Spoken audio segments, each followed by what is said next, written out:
we're going to learn how to do a 1-point perspective drawing using our names. So I know my 5th graders, we've already talked about 1-point perspective briefly, but I want to go over it again. And for those of you who haven't done this before, this would be a really good project for you to do. It's a little bit simpler than the drawing of buildings that we were doing in 5th grade. So what you're going to do is you are going to draw block letters of your name. And to do a block letter, you need a straight line, but you don't have to have a ruler. So like I couldn't find my ruler this morning. So I've got this angle measure here. I'm going to use this for my straight line, but you could use something as simple as like an envelope edge, just something that gives you a straight line. So what you're going to do is you're going to, you'll still see that, all right? All right. So I'm going to do my daughter's name so she has something to put in her room. So let's do Evie, and I'm going to I'm going to keep my lines straight. And the lines don't have to go together. The letters, they don't have to go together. I can space them out some.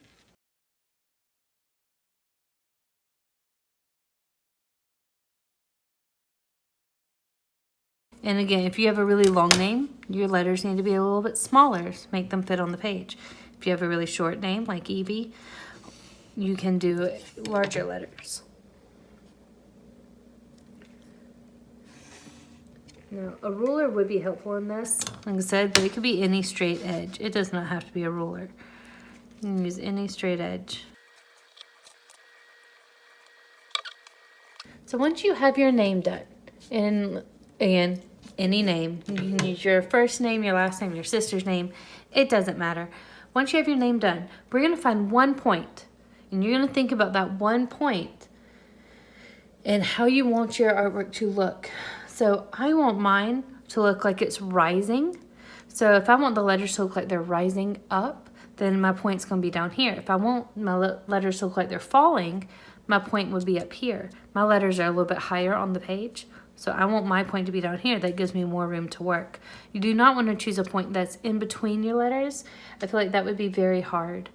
So I'm going to choose a point, and I'm actually going to, if I can keep my paper steady enough, I'm going to draw a point down here on my work board, not on the paper itself.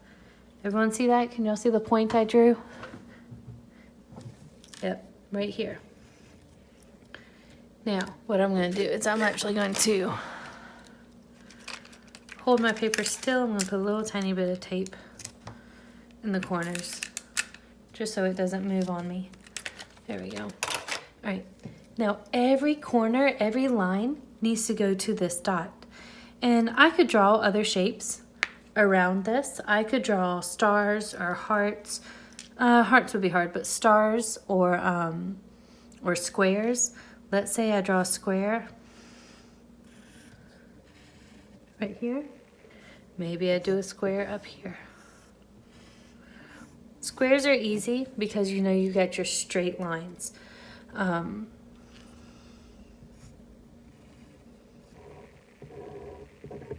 So now watch what I do.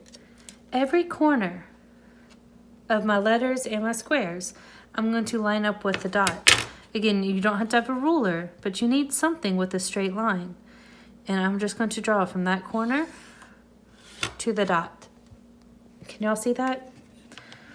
And then I'm going to line up this corner and draw it to the dot. Then this one, the dot. Can you see how that makes it look like my square is coming up out of the page? That is a 1-point perspective, where all the corners go to the dot. All the lines line up. Now, I didn't draw it from this because it would be behind that space. Do you see that? If it goes behind something else, you don't need to draw that line.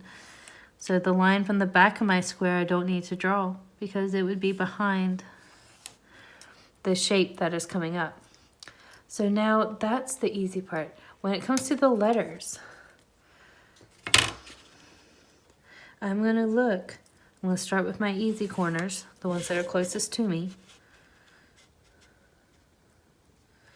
And I'm going to draw a line from those corners to the dot. And some shapes would be very big, some are going to be very small. If it goes through, so like this corner here goes through the V, I don't have to draw that line. But this bottom corner of the V, I need to draw that line down. And draw that line down. This top corner, you would barely see it. Right there. This one you wouldn't see because this part of the V goes right here. Can y'all see that? So we're going to be making it look like our letters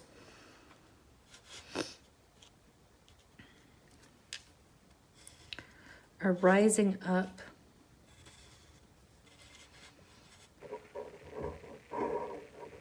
and so for every corner on the inside of the E. Again, that's not long enough now, so I'm going to use an envelope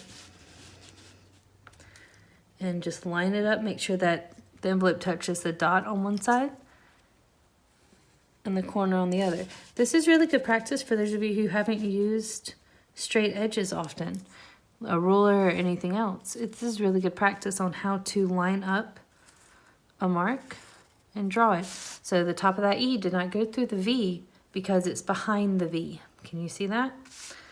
All right. So I want you to continue doing this. I want you to do this with your name.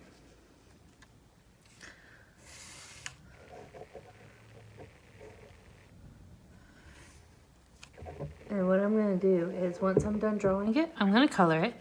And I'll fast forward so you can see just how it looks at the end. And then I want you to send me some of yours. So this was the hardest part. It's sitting here connecting all these corners to the dot using straight lines. So, and remember, if it goes through a space, you don't need to draw it. I know the spaces can be a little difficult to discern.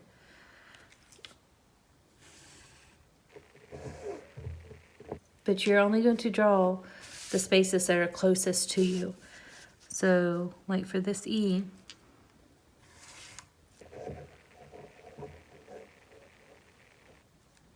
and think about, while you're doing this, think about your color theories. Think about, do you want to use warm colors, cool colors?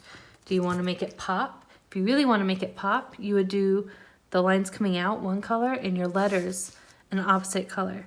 So I could do like blues and greens for blues, greens, and purples, my cool colors for the lines coming up, and then yellows, oranges for my letters to really make them stand out. And again, make sure all your lines go to the dot. If they don't go to the dot, it defeats the purpose.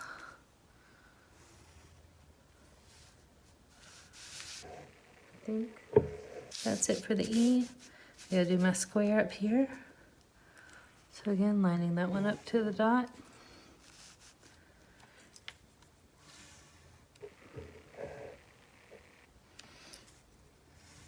Again, I could try and do that corner, but it would go through that square, so I don't need to do that. All right, I'm going to color it. I'm going to let you watch. I can't wait to see what yours turns out like.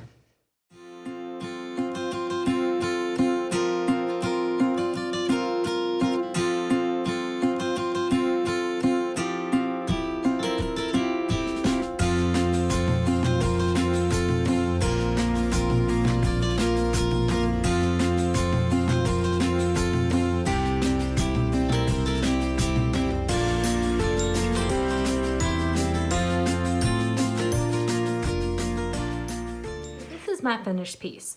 Can you see the name Evie? Do you see how I use my warm colors for the tops of the letters, and for the sides going down into space, I use my cool colors? That is just a suggestion. You can use any colors you want, but you want to make sure that the top of the letter stands out against the sides of the, the sides of the letter. So if you are Doing blues on the sides, don't do blue for the top of your letter. It's not going to stand out. It's going to blend in. I also find that tracing at least the letter, even if you don't trace the sides, or tracing all of it in black, really makes it pop. You could go above this. You could do lots of little side things and do stuff all the way around. You could color in the background. It's really open to you. I can't wait to see what you create with this. All you need is a pencil, colors, whether it's colored pencil, marker, crayon. I use crayon, but whatever you want to use. I used a black pencil to trace the lines. Something straight, either a ruler or a envelope or a sheet of paper, an edge of a book, anything that you can use a straight line for. And that's it.